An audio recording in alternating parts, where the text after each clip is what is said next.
Hi, Cancer. Welcome to Pandora Astrology's monthly horoscope for November of 2020.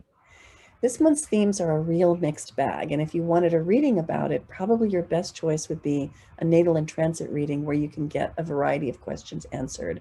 And you'll find the link for that in the YouTube description below. We have several planets, two planets that are retrograde that have really been a bother, and they're about to go direct. Hey, Julia, can you tell Cancer about what's happening in the sky? Ooh, good question, Jamie. Well, hey, Cancer. So this month we're going to have some planets going direct, but I'll start with Mercury first. That's the planet of communication. It's also the planet of thinking, and it starts the month retrograde in the sign of Libra.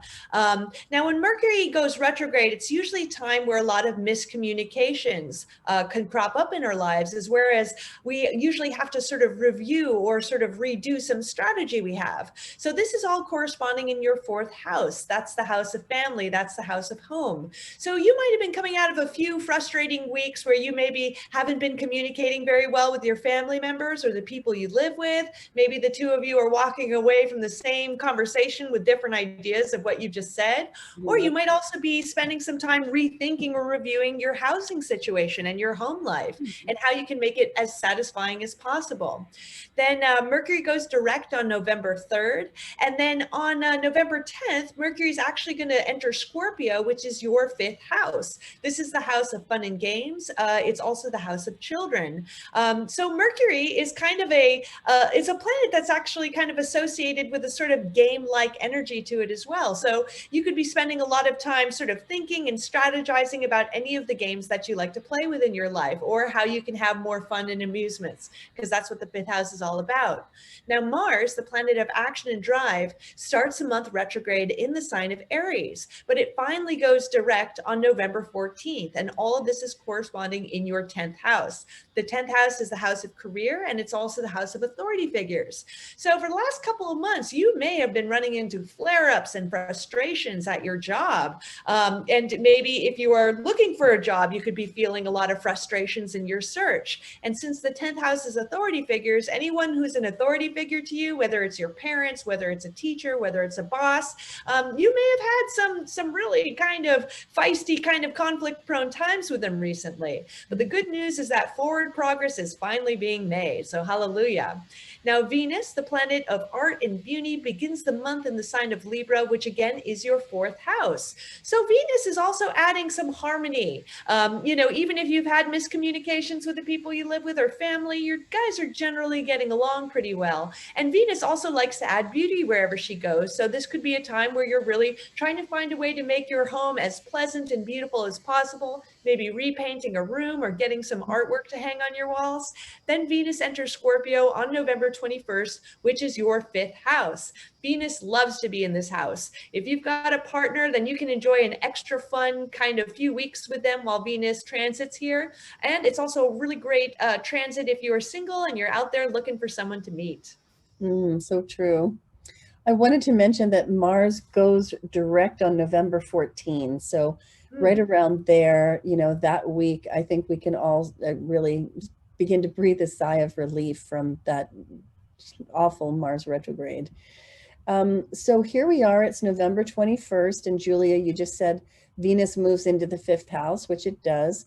Also that day, the sun moves into Sagittarius, so Sagittarius season begins, and that happens in your sixth house. Wherever the sun goes, it shines the spotlight of awareness, consciousness, attention into that area, and this would be your house of work, health, or service. So during Sagittarius season, pay some attention, put some sunlight into these areas, get more organized, which is always going to be an intuitive thing for you, Cancer, because Sagittarius in the sixth house may not sound very organized, but it's an intuitive associative method for sure. Now, also we have some moons going on, and on the 14th, we have the new moon in Scorpio. And that falls in your fifth house. Like Julia was saying, it's the house of entertainment, fun and games, love affairs. It's also a house of children. I like to call it the house of creation, recreation, and procreation. So it's creativity, and creative product. And here's a new moon in Scorpio, which signifies new beginnings. And this is a wonderful house in which to experience and express some of the passion of Scorpio and even some of the obsession of Scorpio through creative means.